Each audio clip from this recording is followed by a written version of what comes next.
आज हमारे बीच में भारत की सेना के रिटायर्ड जनरल डीपी वत्स, मेंबर पार्लियामेंट, मेरे बड़े भाई आज एक संगोष्ठी को संबोधित करने महेंद्रगढ़ में पधारे। उनका हार्दिक अभिनंदन है। तो ये कांग्रेस कोई गाली देने का बहाना, केवल नकारात्मक। हम बीजेपी के लोगों ने 60 साल अहम भूमिका निभाई विपक्ष में बैठ करके। उस संबंध में आर्मी के सबसे बड़ी पोस्ट पर काम कर चुके जनरल डीपी वत्स अधिकार वाणी से आपको संबोधित कर।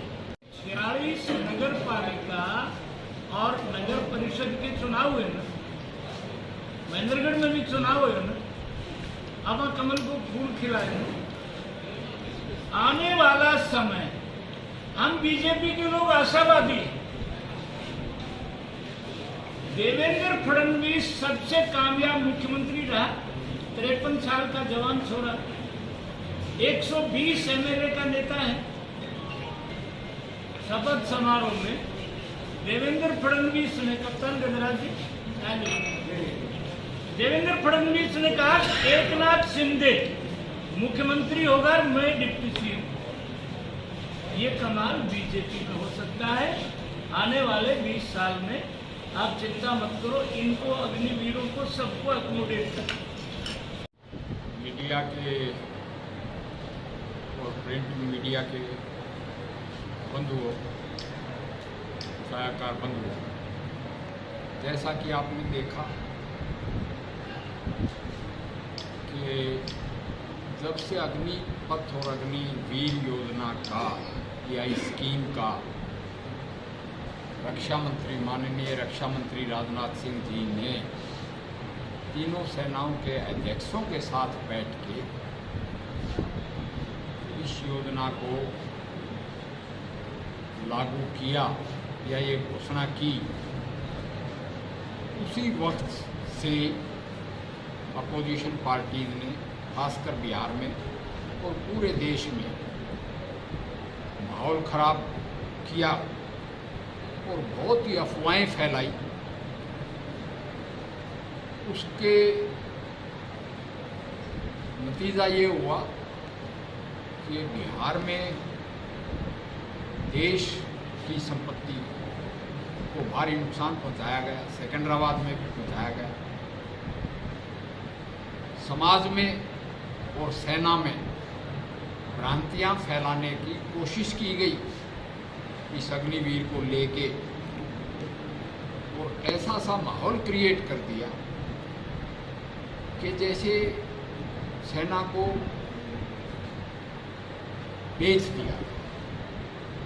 ये बहुत ही गलत अफवाह फैलाई गई। उसके बारे में मैं ये कहना चाहूँगा कि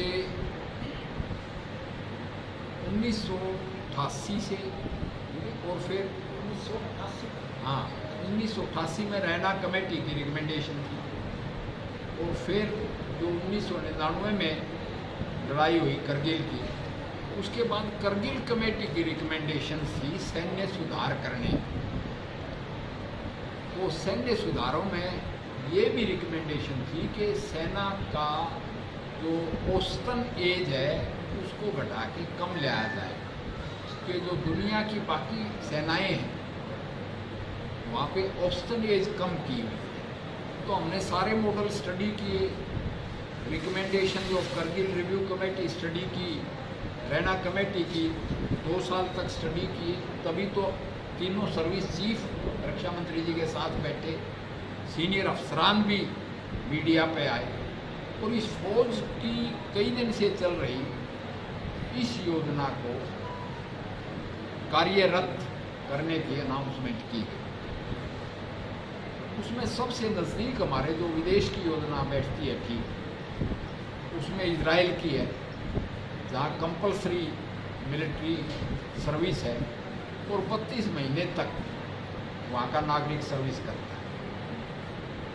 इसका मुख्य कारण ये भी है कि 1971 के बाद हमने जो जज किया उसमें सेना 80% पुलिस के काम में ज़्यादा रत रही। जो सेना का काम बॉर्डर डिफेंस है।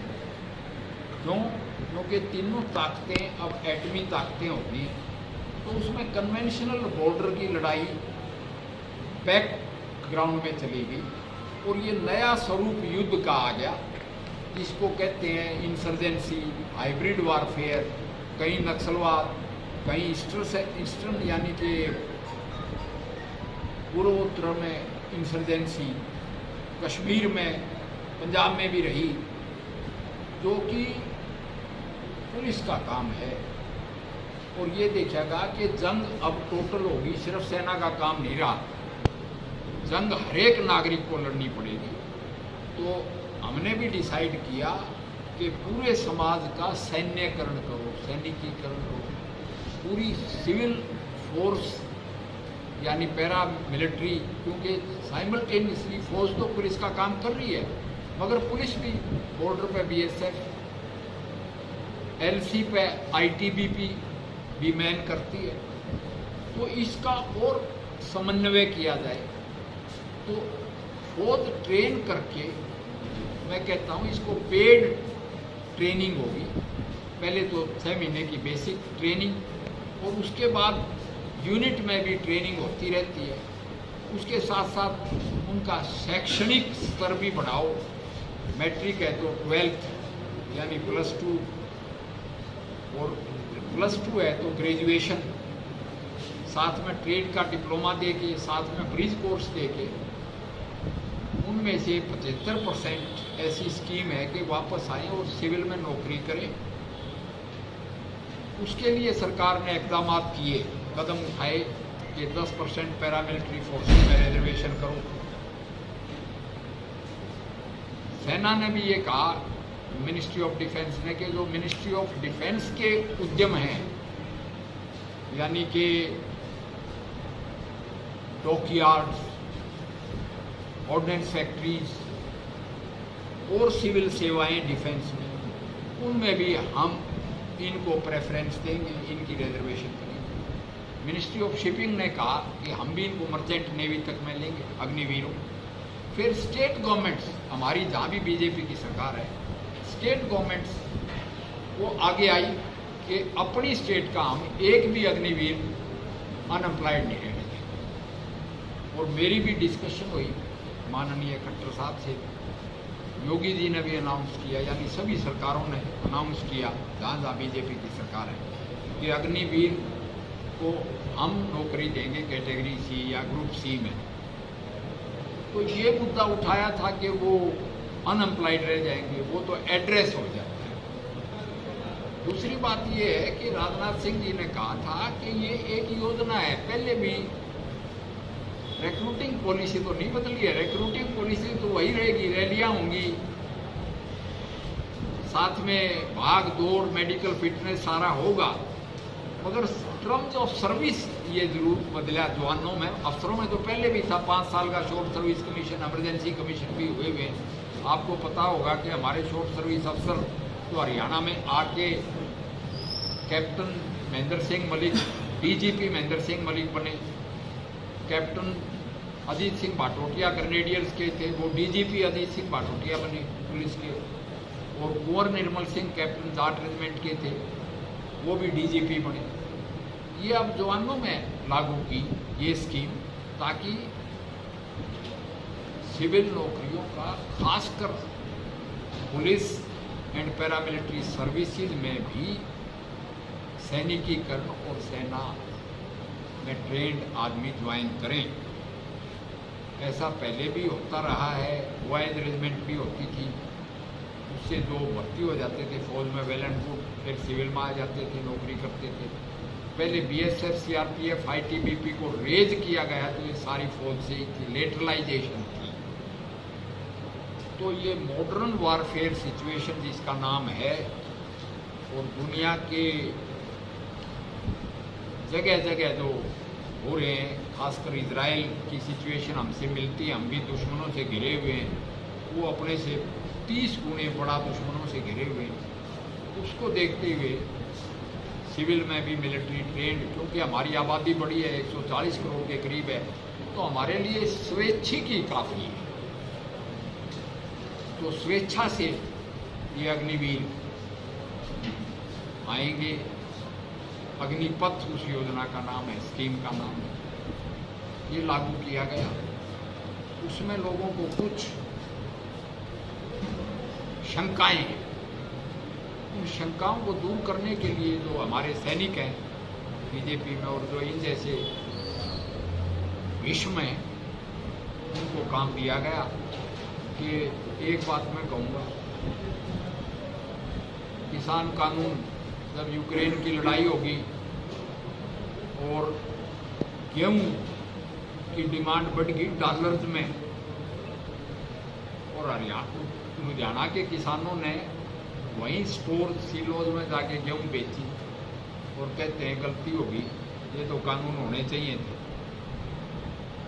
तो वही बात ये है कि अगर वो कानून लागू रहते ना, तो आज गेहूँ खेत में खड़ी डॉलर के भाव बिकती, पाउंड स्टर्लिंग में बिकती।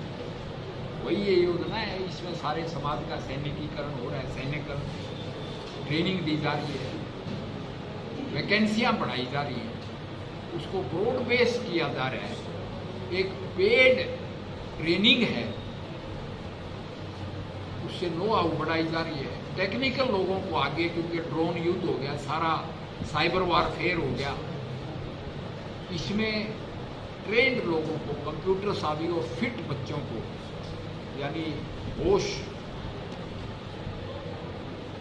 और जज्बा और जुनून, यानी ये जोश अग्निवीर और होश जो फौज में बाकी एनसीओ, देशियो और अफसरान, उसके रेशियो को ठीक किया जा रहा है।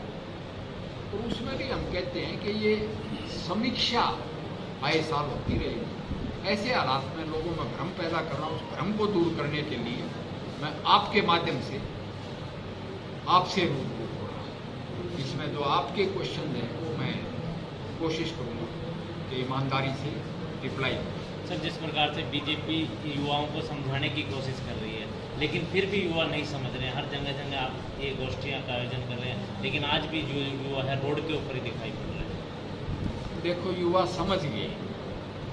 बिहार में जो आए थे, वैसे वैसे जो देश की संपत्ति, तो मोदी जी की संपत्ति तो नहीं थी, वो तो देश की संपत्ति है, उसको जलाया, हजारों करोड़ की संपत्ति जला दी।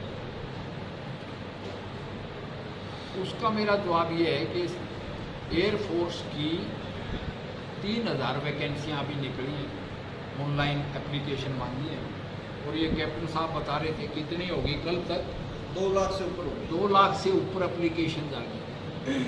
तो युवा तो तैयार हो गया। मैंने दौड़ करते हुए देखे, रास्ते में आते हुए दौड़ रहे हैं, तैयारी कर रहे हैं। ये तो कांग्रेसी नहीं मान रहे। और जो युवा देश की संपत्ति को जलाते हैं, वो तो फौज के काबिल भी नहीं है। फौज में तो डिसिप्लिन सबसे जरूरी है। ये मैं युवाओं को बताया पूरा हिसाब किताब कि फौज से पहले तो हम समीक्षा करेंगे उनकी वहाँ ज़रूरत है कितनी है, और सिविल में भी आए तो उनको नौकरी मिलेगी, ऐसी ही नौकरी मिलेगी जैसी फौज में। तो मैं तो कहता हूँ युवा तो मान रहे हैं, अपोजिशन नहीं मान रहे। तो जैसे 4 साल का जो इनका समय, कुछ समय को बढ़ाने की बात कही जा रही है कि दोनों को बैठ कर सामंजस्य 4 साल से ज़्यादा का समय कर दिया जाए। उसमें मेन चीज़ ये है कि जैसे सेना के लिए अभी भी रिजर्वेशन है सिविल में 10%, और मैं तो पब्लिक सर्विस कमीशन का चेयरमैन भी रहा हूँ, मैंने तो वैकेंसीज भरी भी हैं। सिविल में नौकरी के लिए भी एक एज होती है। अब कहते हैं कि सेना की कुछ रिजर्वेशन खाली भी रह जाती हैं, वो उस एज में फौजी आता है 1 रैंक 1 पेंशन लेके, कि वो सिविल में उसकी एज, हालांकि 10 साल का, इनमें भी हम 5 साल का रिलीफ दे रहे हैं कि सिविल में आने के बाद भी आपको 5 साल की छूट मिलेगी सेटल होने के लिए, मगर फिर भी एक यंग एज में ही हम ट्रेंड सोल्जर को सिविल में और पैरामिलिट्री फोर्सेज में।